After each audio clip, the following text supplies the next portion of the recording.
Una serie de paros en áreas sensibles que ocurrieron en los últimos días tensaron la cuerda entre el gobierno y el movimiento sindical. El secretario de la Presidencia, Álvaro Delgado, manifestó su preocupación por la situación y sostuvo que se está abusando del derecho de huelga. Y me está preocupando mucho este tipo de actitudes que se van reiterando cuando no hay una plataforma reivindicativa, no hay un ámbito de negociación y se empieza por el final, por el conflicto, y la forma que se empieza, con consecuencias no solo para la empresa, sino para la población y para la producción. Pasó en los frigoríficos, pasó en ANCAP, pasa con el transporte. Es un perjuicio a la población. Se está abusando el instrumento de la huelga, del paro, de la distorsión, generando obviamente malestar, generando perjuicios, que tiene mucho más que ver con la política que con lo sindical. La controversia tuvo uno de sus puntos delicados el viernes en la Terminal Tres Cruces, cuando un trabajador de la Unión Nacional de Obreros y Empleados del Transporte resultó herido con balas de goma mientras la policía dispersaba una manifestación del sindicato por reivindicaciones salariales. Los efectivos actuaron cuando la concentración impedía la circulación de un ómnibus interdepartamental hacia el este. Vamos a meternos en este panorama. Estamos con el presidente del PIT-CNT, Marcelo Abdala. Abdala, buen día. Gracias por acompañarnos. Buenos días, un gusto como siempre, Emiliano. ¿Cómo están ustedes? Muy bien. Interesados en profundizar en esto que ha venido ocurriendo para tener su visión. Y empiezo con una pregunta así, ¿cómo decirlo?, general. ¿Cómo evalúa la relación hoy entre el gobierno y el movimiento sindical? Es absolutamente normal, respetuosa, de puentes abiertos, digamos. Cada vez que el gobierno precisa hablar con el movimiento sindical no tiene inconveniente, y al revés es lo mismo, ¿no? Yo creo que... pero puede decirse o da la impresión de que este es el momento de mayor tensión en ese vínculo desde marzo del año pasado, cuando asumió la calle Pou. Será por parte del Poder Ejecutivo, que yo creo que entró en una suerte de nerviosismo generalizado cuando nosotros entregamos casi 800.000 firmas para que el pueblo decida sobre la ley de urgente consideración y que ahora las confirmó la Corte Electoral. Creo que tiene que ver con eso, porque las aseveraciones que recién hace Delgado no tienen nada que ver con la realidad. ¿Por qué? A ver. Porque según un estudio, por ejemplo, de la Universidad Católica, insospechada de adhesión a la causa del movimiento obrero, en los años 2015 y 2016 hubo muchísima más conflictividad que la que hay ahora. Medida en términos estadísticos desde el punto de vista de tomar las horas hombres posibles de ser trabajadas y la cantidad de paros, no tiene nada que ver lo que ellos dicen, ¿no? Y usted está refiriendo a un periodo de un par de años correspondiente a gobiernos del Frente Amplio. Sí, es con independencia del gobierno. Yo me refiero que hoy por hoy ellos dan la sensación de que el país está en llamas por la conflictividad sindical, y eso es falso. Es decir, si uno mira el conjunto de la actividad laboral, productiva, los días como son días prácticamente normales. Entonces yo creo que se quiere dar una sensación, para mí, absolutamente artificial de un movimiento sindical desbordado. Es como si hubiera un movimiento huelguístico de masas en el país, cosa que no está sucediendo, ¿no? Ahora, y los ejemplos que pone Delgado son absolutamente relativos, ¿no? En la industria de la carne se acaba de cerrar hace muy pocos días un acuerdo, digamos, de un sector que no paró nunca durante la pandemia, en donde hubo una facturación por arriba de 4.000 millones de dólares, y los trabajadores tenían una plataforma reivindicativa en el Consejo de Salario y adoptaron decisiones de huelga en torno a esa plataforma, y por suerte se avanzó en un acuerdo, ¿no? Yo entiendo que al gobierno del gran capital y de los agronegocios le preocupe más a algunos sectores que otros, pero en definitiva eso pasó con un conjunto de ramas de actividad que firmaron acuerdos por encima de los criterios del Poder Ejecutivo, y que fueron muchas, ¿no? A ver, antes de que siga, porque ha ido planteando en esta respuesta una serie de puntos que me gustaría ampliar. Usted acaba de decir que el gobierno es el gobierno del gran capital y el agronegocio. Es la caracterización que hizo el PIT-CNT, tanto en su mesa representativa como ahora en las resoluciones de orientación del Congreso de la Central. Ya a esta altura no es una una posición personal, sino que es la valoración que hace el piso. ¿Y eso qué significa? ¿Podría explicarlo? ¿Qué quiere decir que el gobierno sea el del gran capital y el agronegocio? Bueno, existe una prioridad no dicha por nosotros, sino directamente confesa por parte del Poder Ejecutivo de priorizar a los llamados Maya Oro, en vez de tener una política, digamos, que estimule la demanda interna, el mercado interno, con eso el trabajo y el salario de la gente, el aumento de las jubilaciones y una dinámica positiva para pequeños y medianos empresarios cuyos negocios están vinculados al mercado interno, a la demanda interna, que básicamente está compuesta por la población trabajadora, ¿no? Aquella expresión de los Maya Oro ha quedado en la mochila del presidente de la calle Pou, se la utiliza, se la busca en los archivos permanentemente para cuestionarlo. Cuando la calle Pou la utilizó, se estaba refiriendo a sectores de actividad que tienen importancia traccionando el movimiento de la economía y por lo tanto también generando puestos de trabajo, ¿no? Es la vieja teoría neoliberal del derrame, que hay que dejarlos tranquilos para que la torta crezca, que después algo se derrama. Nosotros nos ocupamos del pelotón, sin subestimar la importancia de aquellos sectores que por su dinamismo pueden ayudar a la reactivación económica. El movimiento obrero se ocupa del pelotón, y es, ¿no? Porque realmente, según sus palabras, daría la impresión que estamos ante un movimiento huelguístico masivo, digamos, cosa que no existe. Entonces, ¿de qué realidad estamos discutiendo? Ahora vuelvo a eso, pero permítame hacerle una pregunta más sobre esa caracterización. ¿Es un hecho que este gobierno gobierna, este gobierno accedió al poder porque lo votó, bueno, la cantidad de gente que lo votó, y en la segunda vuelta más del 50% de la población? Esos no son votos del gran capital y del agroexportador, entonces. Bueno, siempre, obviamente que hay un dominio de clase, se hace con el consenso de los dominados. Ellos tienen todo un andamiaje, digamos, para generar consenso, para generar hegemonía, para generar valores, que es el que opera, ¿no? Pero ahí hay otra mentira más, ¿no? Es como si el movimiento sindical pretendiera a priori toda una campaña de paros y movilizaciones para desestabilizar el gobierno. Yo lo niego rotundamente. No, pero se lo preguntaba en el sentido siguiente, porque con esa caracterización del gobierno, si el gobierno efectivamente estuviera comportando de esa manera, una buena parte de quienes lo votaron a fines del año 2019 deberían haberse dado vuelta, deberían estar en las movilizaciones, deberían estar reclamando, en las encuestas deberían estar manifestándose en contra. Yo del mismo modo que no valoro una persona por lo que dice de sí mismo, sino por lo que hace y cómo es, también valoro al Poder Ejecutivo no por lo que él sostiene de sí mismo, sino por las políticas que aplica, ¿no? Venimos de una rebaja salarial de un 4.33 en el primer año de gobierno, se aumentó la recaudación de la parte trabajadora a través del IRPF, porque se cambió la forma tradicional de cálculo, que en vez de ser el índice medio de salario, ahora son las bases de prestaciones y contribución. Por tanto, a pesar que se dijo que no iba a haber más impuestos, la población trabajadora paga más.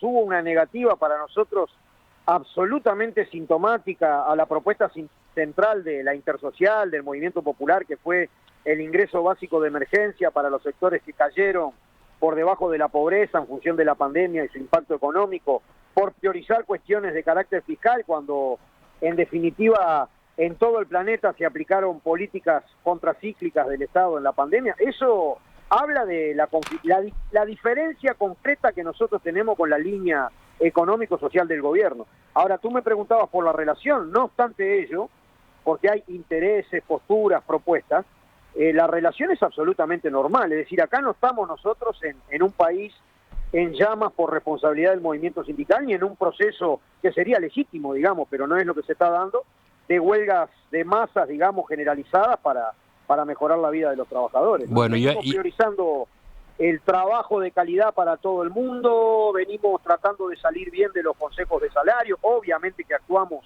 en defensa de la negociación colectiva, de la seguridad social, y nuestra apuesta central, además de las labores sindicales de carácter permanente que tienen que ver con mejorar la vida, es que el pueblo diga sí el 27 de marzo a la derogación de 135 artículos de la Ley de Urgente Consideración. Entiendo que esto moleste, pero no da para hacer esos planteos alarmistas que no tienen nada que ver con la realidad.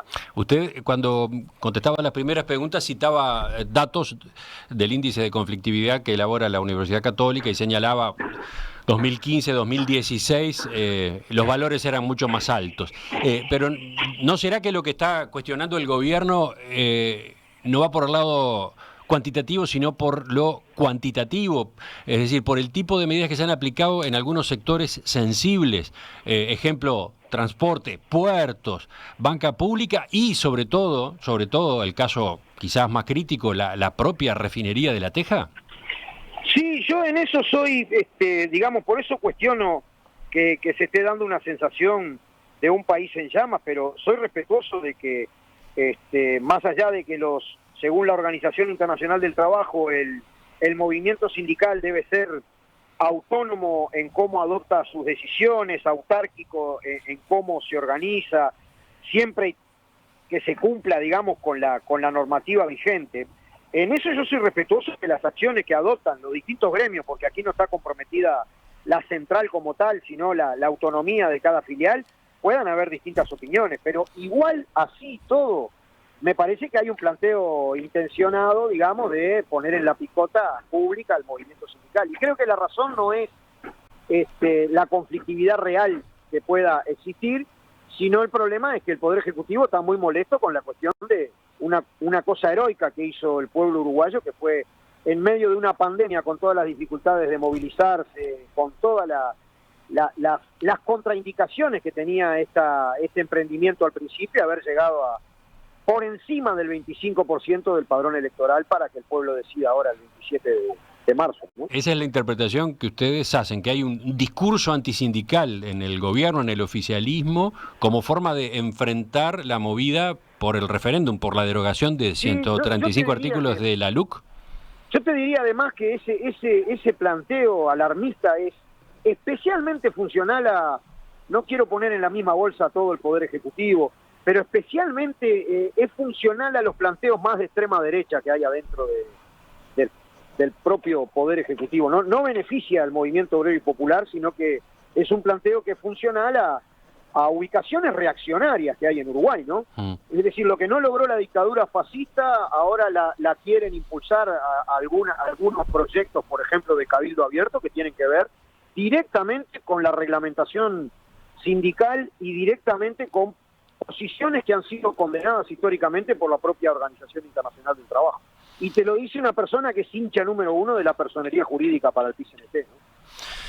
Vayamos a los conflictos que han estado justamente en consideración y que han dado pie a este tipo de polémica. Concretamente, la decisión que tomó la Federación ANCAP de parar 24 horas la refinería de La Teja, ¿no fue un exceso, teniendo en cuenta lo que implica simbólicamente la refinería y el hecho de que no había medidas de ese calibre desde el año 1973, cuando el golpe de Estado, nada menos, en la huelga general para protestar contra el golpe de Estado, y teniendo en cuenta además que se corren riesgos con una parada, por más que esta no haya ido a fondo, por más que esta no haya sido la paralización 100% de la planta, es un proceso riesgoso que puede terminar con daños, con desperfectos como finalmente terminó ocurriendo. Mirá, Emiliano, siendo absolutamente cuidadoso y respetuoso de mi función, yo te puedo adelantar que cualquier cosa importante que hacen los gremios, mismo adentro del movimiento sindical, hay diferentes opiniones tácticas. Digamos, yo quiero ser absolutamente respetuoso del rol que tengo que cumplir, pero te digo, dentro del propio movimiento sindical pueden haber, sobre lo que tú preguntás, distintas versiones y distintas opiniones.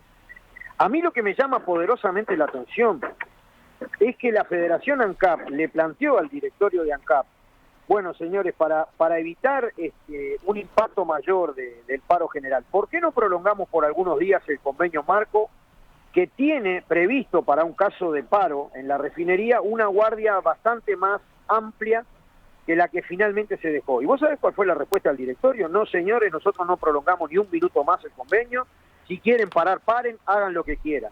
Ahí cuando ellos me trasladaron esto, yo dije, bueno, esto es otra cosa, porque pareciera en ese caso que hay podríamos decir, un estímulo, una inclinación del directorio a que los propios trabajadores entren por el aro de una cosa que de repente podía ser prevista o implementada de otra manera. Porque en definitiva acá no estamos hablando de un costo económico para ANCAP, se trataba de algunos días de prolongación, digamos, del convenio colectivo que hubieran permitido una guardia mucho mayor.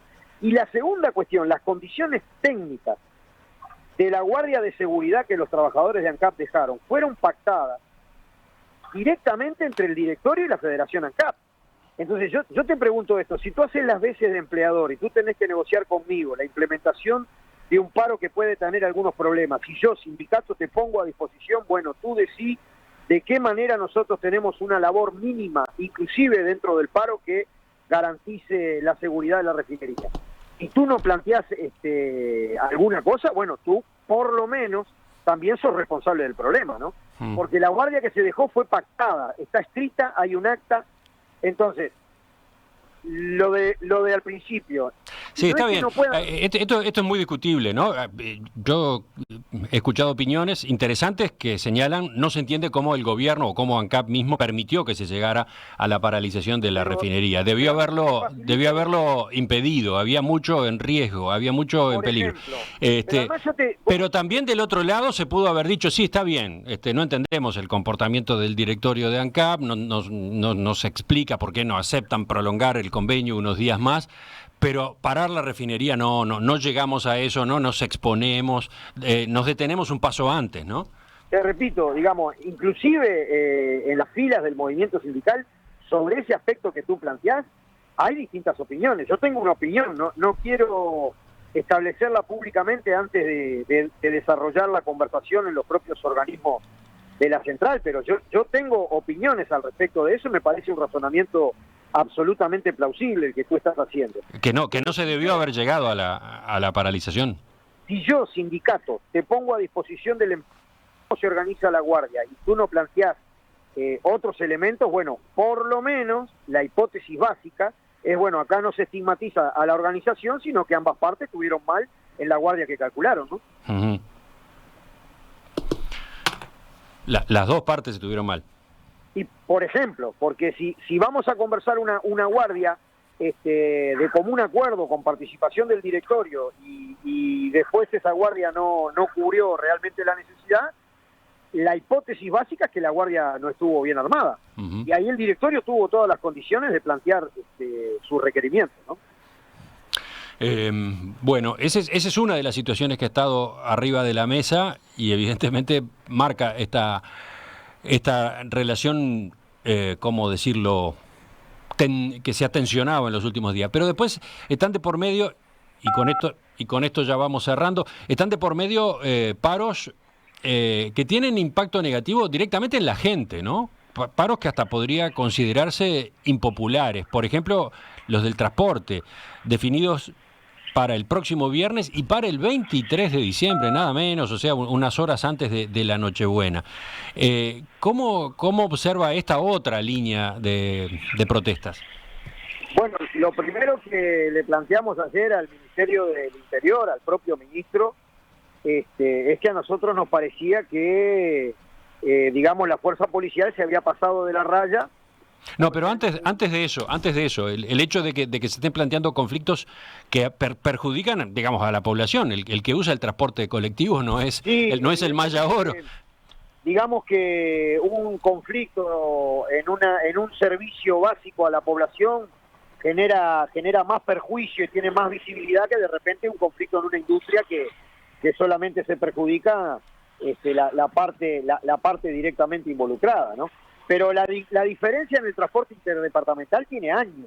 O sea, ayer el propio ministro del Interior, que iba a comentar, que conoce el asunto, no solamente como ministro del Interior, sino que antes fue ministro del Transporte, nos reconocía a nosotros que, bueno, que es un conflicto que más allá de que no se expresó en medidas en la mayoría del tiempo, lleva mucho tiempo, ¿no? Y sí, yo reconozco que una acción en el transporte, evidentemente que perjudica más directamente no solamente a las empresas y a los usuarios. Por suerte en estos momentos estamos a la espera de la consideración de alguna alternativa. Es cierto que van a haber acciones absolutamente dentro del marco de la normativa y bueno, el esfuerzo nuestro por tratar de resolver el diferendo obrero patronal lo antes posible, ¿no? Pero justamente en esa dialéctica en la que siempre se está, ¿no? A la que usted ha aludido más de una vez, ¿no es evidente que, por ejemplo, un paro en el transporte interdepartamental va a poder ser utilizado desde el gobierno o desde el oficialismo más en general para cuestionar al movimiento sindical? ¿No se está dejando esa pelota picando? Es digamos, un sector mucho más expuesto. Ahí depende de la capacidad de explicación de los problemas que tenga la organización, de cómo se llega al diálogo con los usuarios. Y además hay que saberlo, que las acciones que está tomando en este caso la UNOT son un recurso, pero así, finalísimo, porque esto, repito, tiene una larga trayectoria. Y bueno, lo que estamos apostando nosotros, sabiendo la sensibilidad que tiene este asunto, es a tratar de ayudar a encontrar soluciones lo antes posible. No, pero donde iba es a eso, ¿no? Usted y dirigentes sindicales están muy atentos a medidas que toma o no toma el gobierno para cuestionar, para polemizar. Del otro lado ocurre lo mismo, ¿no? Y por lo tanto eso tiene que ser evaluado por quien toma, quien resuelve una medida sindical. Yo creo que hay una cantidad muy importante del litigio, digamos, que se dilucida en torno a quién se gana la opinión, la simpatía, la cabeza de la opinión pública. Yo soy absolutamente el viejo dirigente sindical y también senador de la República, Enrique Rodríguez, en un libro que hizo que se llama Raíces de la madurez del movimiento obrero, siempre hablaba que uno puede haber conquistado un conjunto de reivindicaciones económicas, pero si el pueblo a gran escala no entendió su lucha, en realidad no ganó del todo. Yo soy de esa tradición. Y bueno, me parece que sí, que lo que tú planteas es un aspecto importante que hace a la comunicación de los escenarios, a veces evitables y a veces no, de conflicto que atraviesa el movimiento sindical. Y como tú decís, hay sectores que son mucho más sensibles que otros, ¿no?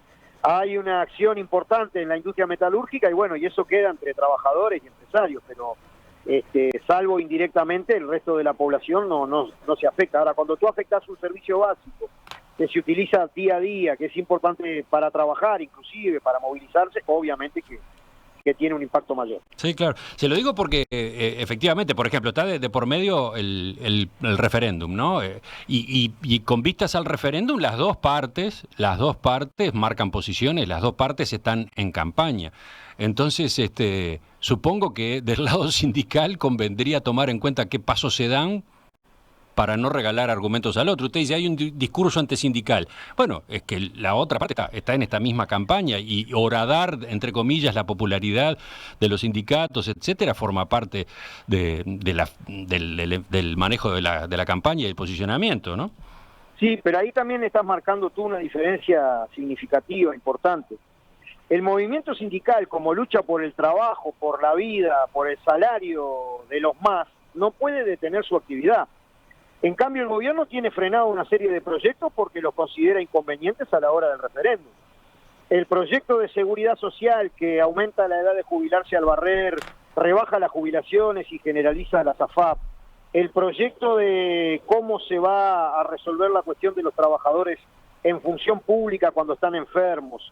El proyecto, digamos, vinculado a cambios en la ley de negociación colectiva. Hay una serie de proyectos que ellos tienen frenados pensando o especulando sobre la cuestión del referéndum. Y yo ahí me pregunto si será complejos estos 135 artículos de la ley de urgente consideración que el gobierno tiene que enlentecer otros de sus proyectos, y si serán malos probablemente esos otros proyectos que los tiene que en cierta medida ocultar por un eventual resultado en el referéndum, ¿no? Y nosotros no podemos parar una negociación colectiva, una reivindicación para defender el trabajo. Ahí estamos en condiciones distintas. Y para terminar, ahora sí, en este clima que hemos estado analizando, ¿qué lectura termina siendo, después de la reunión incluso con el Ministerio del Interior de ayer, del incidente que se produjo en Tres Cruces durante esta manifestación de la UNOT, cuando un trabajador resultó lesionado por balas no letales de un efectivo policial? Bueno, yo creo que se extralimitó sobremanera el ejercicio represivo de la fuerza policial. Estoy de acuerdo con la declaración que hizo el CIPON, digamos que en una movilización pacífica por trabajo y por salario, ningún trabajador tiene que salir lastimado. Usted alude al sindicato policial, ¿no? Sí, Y ayer le dijimos eso muy firmemente y respetuosamente al ministro, de que no puede ser ante una acción donde se nota clarito que la dirección sindical está buscando descomprimir, que la gente retroceda, inclusive hasta finalizar la movilización, se utilice una bala de goma que lastima, porque aunque sea de goma tiene plomo y lastima, cuando la gente estaba retrocediendo. Y me parece en realidad en su fuero íntimo que hasta el propio ministro del Interior está de acuerdo con esta opinión. Y lo central de la reunión de ayer es que todos estuvimos de acuerdo con bajar la pelota, con hacernos cargo de derechos y de obligaciones y bueno, buscar descomprimir. ¿Qué quiere decir bajar la pelota? A ver, para terminar, justamente, Bueno, explíquele un poco mejor. Cuando la cosa se pone complicada, antes de la utilización de la fuerza represiva, hay múltiples mecanismos de conversación que pueden ayudar, que en este caso no se aplicaron. Uh-huh. ¿Y hubo un convenio en ese sentido? ¿Hubo un acuerdo en ese sentido? Por lo que dijo públicamente el ministerio y por lo que nos dijo a nosotros el ministro y el director de convivencia, ellos también están de acuerdo, no quieren que esto digamos, no quieren que haya problemas de represión frente a la movilización de los trabajadores. Así nos lo han dicho. Uh-huh. Bueno, estaremos atentos a velar por eso, ¿no? ¿Qué augura para las próximas semanas en general? Bueno, esta semana va a haber una movilización importante de la Comisión Nacional Pro Referéndum, que va a ser mañana, muy vinculada al hecho de que la Corte Electoral confirmó las firmas que ya habíamos entregado. Va a haberse seguramente alguna movilización del transporte, que además por lo que pasó va a contar con una participación bastante masiva del resto del movimiento obrero. Y bueno, y después ya ingresamos en un periodo que empiezan las fiestas, el periodo de merecida licencia para la gente, aunque el centro de la acción va a ser dialogar con 3 millones de uruguayos, llegando a cada ciudad, a cada localidad, a cada pueblo, a cada barrio de todo el país para dialogar casa por casa con la gente, ¿no? Pero en el terreno de la conflictividad, digamos, usted dice que viene un afloje natural por las fechas. Y sí, porque ya estarían terminando los consejos de salario, las cuestiones que hayamos podido resolver, las resolvimos, las que no quedarán planteadas, pero siempre en general, salvo porque en enero algunas patronales usan para despedir dirigentes sindicales y aprovechan la caída general de la actividad para alguna cosa fea, pero yo no preveo mayores sobresaltos, ¿no? Marcelo Abdala, presidente del PIT-CNT, le agradezco su atención a nuestra llamada. ¿Dónde lo encontramos? ¿Había ruido atrás? Bueno, cuando tú me llamaste, justo estaba soldando una chapa, me corrí un poquitito para el costado para tener esta conversación. Estoy parado en la popa del dique, a mi vista tengo el puerto de Montevideo, el cerro de Montevideo, y hay un enorme barco acá adentro. Estábamos haciendo ahí alguna labor de soldadura antes de ir al secretariado de la central que se reúne hoy en un par de horas. Volvemos a conversar en cualquier momento. Cuando tú quieras. Fuerte abrazo y buen fin de semana.